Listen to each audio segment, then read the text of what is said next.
드디어 꼬치 도시에 도착해 루피를 죽이려는 요쿠기의 모습과 일본 신문의 메인에 실릴 정도로 화제가 된 연재 25년 만에 원피스를 찾아 움직이기 시작하는 샹크스. 세계의 중심 신들의 땅 성지마리조아에서 해군대장 2명과 맞서 승리를 거두고 전 세계를 향한 혁명의 불길, 염제로 불리게 된 사보의 소식으로 원피스의 마지막 이야기, 최종장이 시작되었는데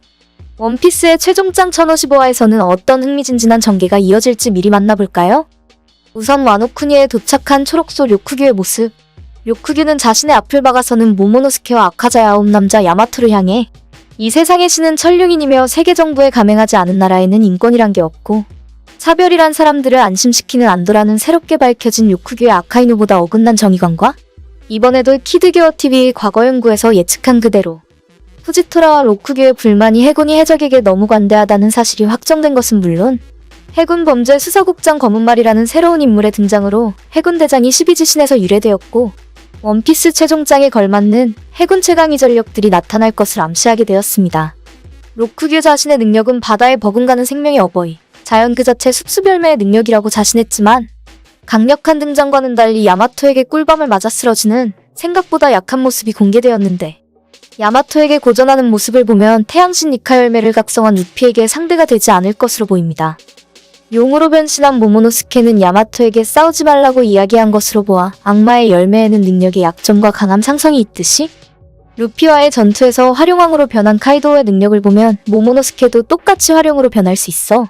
활용으로 변한 모모노스케가 산불처럼 숲이 불에 취약하듯 숲수멸매의 능력자 료쿠기를 쓰러뜨리게 될지 꼬치도시로 걸어오면서 료쿠기는 식물을 만들면서 오는 걸 볼 수 있었는데 숲 그 자체로 변할 수 있는 능력을 보면 료쿠기는 만약을 대비해 도망치기 위한 탈출로를 만들었다는 걸 알 수 있으며 식물에서 식물로 자유롭게 이동할 수 있는 능력을 지닌 료쿠기가 루피를 죽이지 못한다면 현재 원피스에서 공백에 100년 숨겨진 진실에 관한 가장 중요한 인물 로빈을 납치하는 충격적인 전개가 이어질지 관심이 집중되고 있습니다. 수년 전부터 키드게어TV에서는 해적의 위험이자 상징 샹크스의 깃발을 불태운 바르톨로메오의 모습으로 동료를 소중히 하는 루피와 샹크스가 갈등을 빚게 될 거라고 설명드렸었는데요. 뜬금없이 와노쿠니 근처에 있던 샹크스가 루피를 만나러 가자는 동료들의 이야기를 단호하게 끊어내면서 바르톨로메오 사건을 언급하며 사왕이라는 공적인 입장으로 루피를 만나면 자신의 신뢰가 땅에 떨어지므로 아직은 만날 생각이 없다고 말했습니다. 과거 정상전쟁에서 샹크스는 이 자리에서 자신의 체면을 세워줘야겠다며 체면을 중시하는 모습을 보여주었고 루피와 이별할 때 자신과 동등한 위치에서 밀짚 모자를 돌려주러 오라는 약속은 샹크스와 루피의 만남은 친구로서의 만남이 아닌 데뷔고 원피스를 노리는 동등한 해적으로의 만남이 이루어질 것이 확실해졌으며 벤베크만에게 샹크스가 이제 슬슬 원피스를 가지러 갈까라는 충격적인 선언으로 미루어보아 바르톨로메오 사건에 대한 배상으로 원피스를 찾기 위해 유일하게 포네그리프를 읽을 수 있는 로빈을 요구하게 될지 마리조아에서 오로선과 만난 사건의 진실이 밝혀지게 될지 지켜봐야 할 것 같습니다. 마지막으로 마침내 밝혀진 사보에 관한 해군대장과 싸운 네벨리 사건의 진실인데요.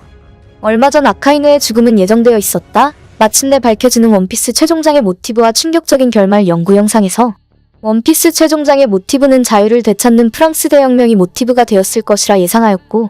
범죄자들이 갱생 가능성이 없다고 단언해 철저하게 정의를 부르짖었던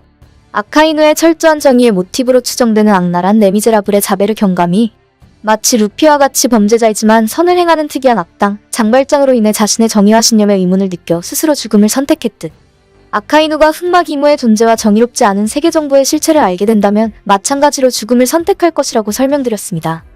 사보의 의상을 살펴보면 프랑스 대혁명 혁명가들의 모습과 똑같다는 진실을 볼 수 있으며 마리조아의 대사건으로 인해 화염의 황제 염제로 불리며 세계의 혁명의 불길을 가져온 사보의 이야기와 시대가 바뀌려 한다는 말에 이런 시대의 원수가 된 건 운명이라는 뜻, 담담하게 다 맞받아쳐줄 거라며 철저한 정의를 관철하겠다는 아카이누의 선언은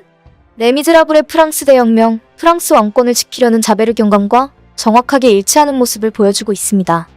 사보가 최초의 천룡인 20인 중 하나 알라바스타 국왕 코브라를 죽였다는 소식은